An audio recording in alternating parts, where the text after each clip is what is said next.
Hey everybody, welcome to KM Reviews. I am Niddleman. Today I'm bringing you a spoiler-free review for the movie Life, starring Jake Gyllenhaal, Ryan Reynolds, and some other people.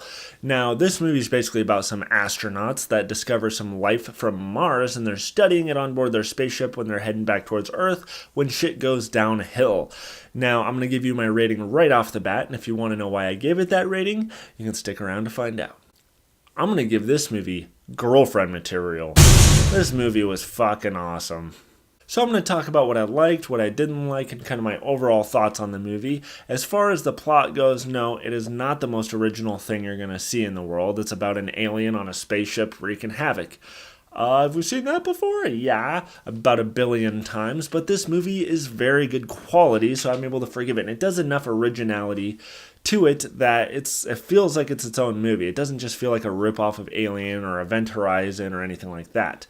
Also, for those of you that think this is a Venom prequel, I can dispel those rumors right now. It is not a Venom prequel, although that would have been fucking awesome. And the whole time I was watching this movie, I was like, please be a Venom prequel. That would be so badass. But it's not. You can just tell by the way it ends. That's just not what it is. Although I think that was a big missed opportunity. Now, as far as the casting goes, this movie has some tremendous actors. Every single person in this movie is awesome. It is a very small cast, though. It's just, the whole movie takes place on the spaceship, basically.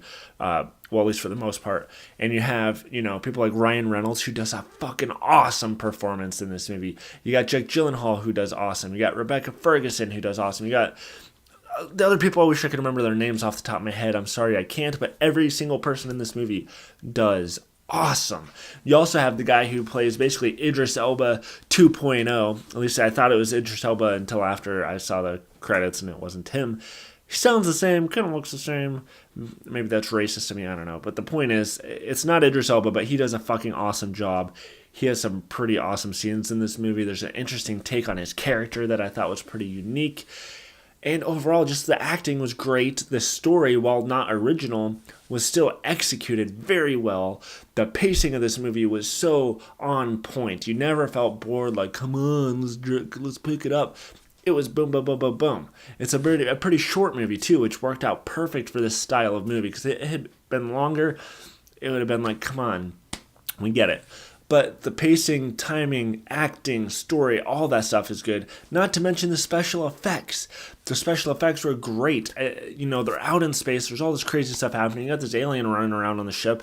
And it never felt like you're watching CGI. It never felt like they're on a green screen.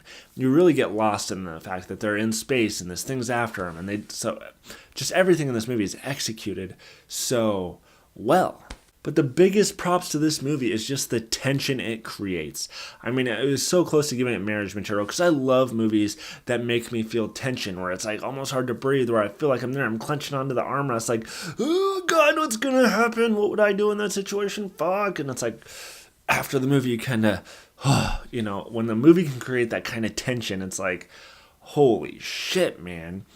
But what don't I like about the movie? Why didn't I give it marriage material? Why didn't I give it my best rating? Because while everything was so amazing about this movie, it is just kind of unoriginal, to a certain extent. It doesn't feel like the kind of movie that's going to change the game of the genre. It's not the kind of movie that's 5 years from now you're going to be like, remember Life? That movie changed my life. It's not that kind of movie. It's a one and done movie. You'll watch it. Maybe you'll buy it and watch it again one day if you just want to feel some tension, kind of a horror-esque movie, sci-fi thing. But ultimately, it's just about my relationship with the movie. I just felt like it was more of a girlfriend. I wouldn't want to marry this thing. But yeah, that's my thoughts on it. What did you guys think of this movie? Did you think it was great? Do you think I'm overhyping it a little bit? Do you think it was better? Should it have been a Venom sequel? Whatever you guys think, let me know in the comments below. Also, remember, you can follow me on Facebook, Twitter, Instagram, pretty much everything at Niddleman. And stay tuned for more movie reviews if you can handle it. Go.